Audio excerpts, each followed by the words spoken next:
Hitler ৬০ লক্ষ ইহুদিকে হত্যা করেছিল, কেউ তাকে বলে নাই খ্রিস্টান সন্ত্রাস। মাও সেতুং 14 থেকে 20 মিলিয়ন মানুষকে হত্যা করেছিল, কেউ তাকে বলে নাই বৌদ্ধ সন্ত্রাস। অশোকা 1 লক্ষ মানুষকে হত্যা করেছিল, কেউ তাকে বলে নাই হিন্দু সন্ত্রাস। যারা প্রথম বিশ্বযুদ্ধ বাঁধিয়েছিল তারাও মুসলিম ছিল, যারা দ্বিতীয় বিশ্বযুদ্ধ বাঁধিয়েছিল তারাও মুসলিম ছিল, যারা জাপানের হিরোশিমা এবং নাগাসাকিতে পারমাণবিক বোমা ফেলেছিল তারাও মুসলিম ছিল, যারা নিজেদের আধিপত্য বিস্তার করার জন্য লক্ষ লক্ষ অস্ট্রেলিয়ান নাগরিককে হত্যা করেছিল তারাও মুসলিম ছিল। এরপরেও যারা মুসলমানদেরকে জঙ্গি বলবে, বুঝতে হবে ওরা পিতৃ পরিচয়হীন যারা সন্তান ঠিক কিনা মুসলমান। ইসলামের পক্ষে, কোরআনের পক্ষে, মুসলমানদের পক্ষে কারা কারা থাকতে পারবেন? দুহাত গল্লাকে দেখায়। ভয় পেয়ে যাচ্ছেন নাকি? ভয় পাওয়া যাবে না। এজন্যই তো বলি, আধারে ভয় পেও না, আলো আছে আড়ালে, অন্ধকার পালিয়ে যাবে, তোমরা উঠে দাঁড়ালে ঠিক কিনা চট্টগ্রামের যুবকেরা। তো একবার এক বনের মধ্যে এক সিংহ আর এক নেকড়ে আর এক শিয়াল, তিনজনে ঐক্যমত পোষণ করেছি যে আজকের আমরা সকলে মিলেমিশে শিকার করব এবং দিন শেষে যা কিছু শিকার করব একসঙ্গে বন্টন করে খাবো। সে অনুপাতে কথা অনুযায়ী তারা তিনজনে মিলে শেয়ারে শিকার করা শুরু করলো। দিন শেষে তারা 3টা প্রাণী শিকার করলো, একটা গরু, একটা ছাগল আর একটা খরগোশ। দিন শেষে যখন সন্ধ্যা নেমে আসলো শিকারের পরে, তখন সিংহ নেকড়ে বলল, নেকড়ে তুমি বন্টন করো, ভাগ করো। তখন নেকড়ে বলল, সিংহ মামা যেহেতু আপনি বনের রাজা, আপনি গরুটা খাবেন, আর শিয়াল মামা যেহেতু তার মাথায় বুদ্ধি অনেক বেশি, তিনি ছাগলটা খাবে, আর আমি নেকড়ে যেহেতু সবার ছোট, আমি খরগোশটা খাবো। সিংহ এই বন্টন শুনে রাগান্বিত হয়ে গেল। রাগান্বিত হয়ে নেকড়ে এক থাপ্পড় দিয়ে 10 হাত দূরে ছিটকে ফেলালো আর বলল, বেয়াদব, তোর বন্টনের মধ্যে কোনো ইনসাফ নাই, এই কেমন বন্টন তুই করলি? এরপরে সিংহ রাগ করে বলল, এই শিয়াল তুই ভাগ কর, নেকড়ের বন্টনের মধ্যে কোনো ইনসাফ নাই। শিয়াল তো বড্ড চালাক। শিয়াল বলল, মহারাজ, বন্টনের কি আছে, ভাগের কি আছে? আপনি সকালে ব্রেকফাস্ট করবেন হচ্ছে খরগোশ দিয়ে, দুপুরে লাঞ্চ করবেন গরুটা দিয়ে, আর রাতের ডিনার করবেন ছাগলটা দিয়ে। সিংহ এই বন্টন শুনে খুশি হয়ে বলল, আরে শিয়াল, এত সুন্দর ইনসাফপূর্ণ বন্টন তোকে কে শিক্ষা দিল? শিয়াল বলল, মহারাজ, কিছুক্ষণ পূর্বে নেকড়ে থাপ্পড় খেয়ে আমাকে এত সুন্দর ইনসাফপূর্ণ বন্টন শিক্ষা দিয়েছে। ঠিক একইভাবে আজকে যারা ইসলামের বিরুদ্ধে কথা বলেন তাদেরকে বলবো, আবু জাহেল থেকে শিক্ষা গ্রহণ করেন, উতবা থেকে শিক্ষা গ্রহণ করেন, সাইবা থেকে শিক্ষা গ্রহণ করেন, টাকলা মুরাদ থেকে শিক্ষা গ্রহণ করেন। তা না হলে তাদেরকে পাঠিয়েছে যে রাস্তায়, আপনাদেরকেও পাঠাবো সে রাস্তায়, ঠিক কিনা? যদি আলেমদের কথা না শোনেন কি পরিণাম হবে, ইতিহাস থেকে এই কথাটা শুনলেই আপনারা বুঝতে পারবেন। নবাব সিরাজউদ্দৌলাকে যখন ইংরেজরা মাজায় দড়ি বেঁধে ধরে নিয়ে যাচ্ছিল, তখন রাস্তার দুই পাশে সিরাজউদ্দৌলার অসংখ্য জনগণ দাঁড়িয়ে দাঁড়িয়ে দেখছিল। ইংরেজ রাইটার বলেন, সেদিন রাস্তার দুপাশে নবাবের এত পরিমাণ জনগণ ছিল, যদি একজন করে এক একজন মানুষ যদি সেদিন ইংরেজদেরকে একটা করে পাথরে নিক্ষেপ করত, তাহলে ইংরেজরা নবাবকে ছেড়ে জীবন নিয়ে পালাতে বাধ্য হতো। কিন্তু সেদিন নবাবের জনগণ মনে করেছিল এটা নবাব আর ইংরেজদের ব্যাপার, এখানে আমাদের নাক গলানোর কোনো দরকার নাই। একটা ভুল সিদ্ধান্তের কারণে 200 বছর পর্যন্ত গোলামীর জিঞ্জির আমাদের পড়তে হয়েছিল, ঠিক কিনা মুসলমান? ঠিক একইভাবে আজকে যখন ইসলামের বিরুদ্ধে কথা বলে, কোরআনের বিরুদ্ধে কথা বলে, যখন আলেমরা রাজপথে নামে, অনেকে মনে করে এটা হুজুরদের ব্যাপার, আমাদের নাক গলানো ঠিক হবে না।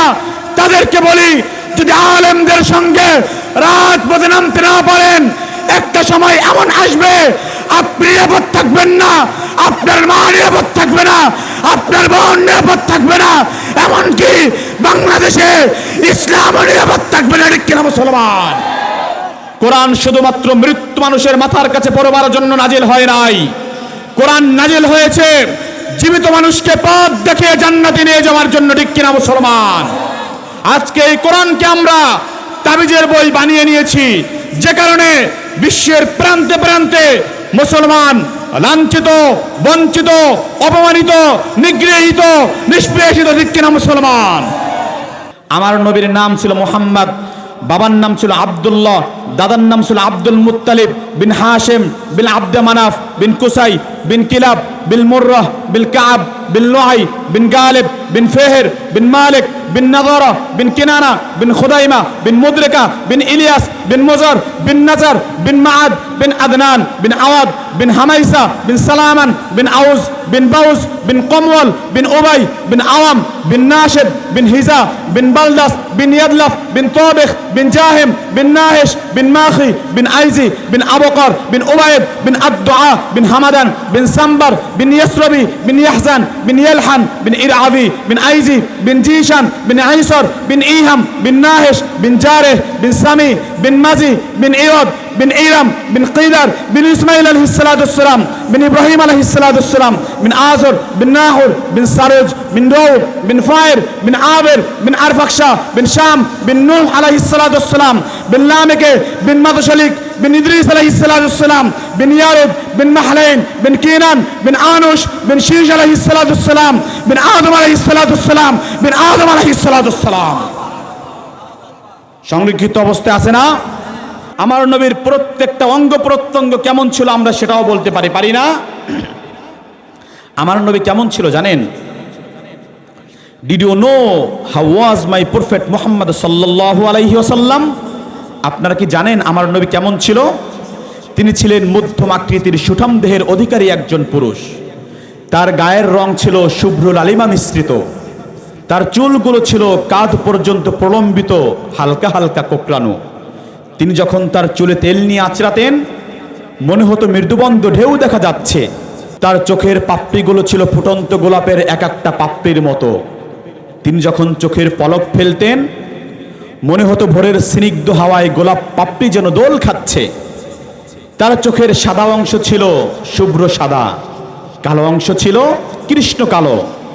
তার ভুরুগুলো ছিল জোড়া ভুরু, আর ভুরুর নিচেই ছিল খাড়া একটি নাক, আর নাকের নিচেই ছিল ঘন কালো গোঁফ, আর গোঁফের নিচেই ছিল লাল টকটকে দুটি ঠোঁট।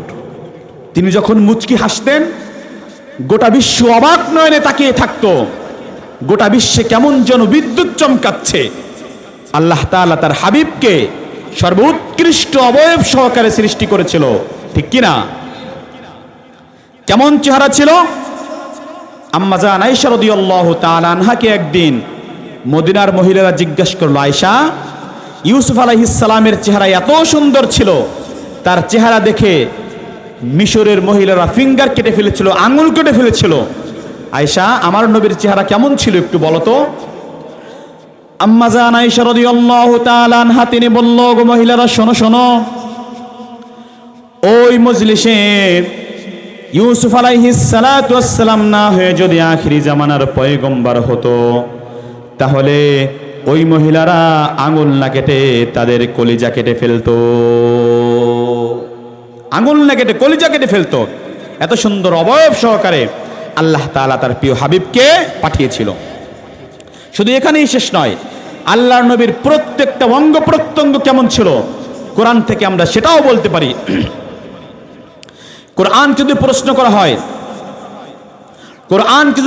করা হয়, কোরআন আল্লাহর নবীর চেহারা কেমন ছিল বলো, কোরআন বলবে ফাওয়াল্লি ওয়াজহাকা শাতরাল মাসজিদিল হারাম। যদি বলা হয় কোরআন আল্লাহর নবীর হাত মোবারক কেমন ছিল বলো, কোরআন বলবে ইয়াদুল্লাহি ফাওকা আইদিহিম। যদি বলা হয় কোরআন আল্লাহর নবীর পা মোবারক কেমন ছিল বলো, কোরআন বলবে লা তাকুম ফীহি আবাদা। যদি বলা হয় কোরআন আল্লাহর নবীর বক্ষ মোবারক কেমন ছিল বলো, কোরআন বলবে আলাম নাশরাহ লাকা সাদরাক। যদি বলা হয় কোরআন আল্লাহর নবীর কান মোবারক কেমন ছিল বলো, কোরআন বলবে ওয়া ইয়াকুলুনা হুয়া উযুনুন কুল উযুনি খায়রুল লাকুম, যদি বলা হয় কোরআন আল্লাহর নবীর পিঠ মোবারক কেমন ছিল বলো, কোরআন বলবে ওয়াদানা আনকা বিজরাক। যদি বলা হয় কোরআন আল্লাহর নবীর জবান মোবারক কেমন ছিল বলো, কোরআন বলবে লা তুহাররিক বিহি লিসানাকা লিতা'জালা বিহি। যদি বলা হয় কোরআন আল্লাহর নবীর পোশাক মোবারক কেমন ছিল বলো, কোরআন বলবে ওয়া সিয়াবাকা ফাতাহহির। যদি বলা হয় কোরআন আল্লাহর নবীর চরিত্র মোবারক কেমন ছিল বলো, কোরআন সঙ্গে সঙ্গে বলবে ওয়া ইন্নাকা লাআলা খুলুকিন আযীম।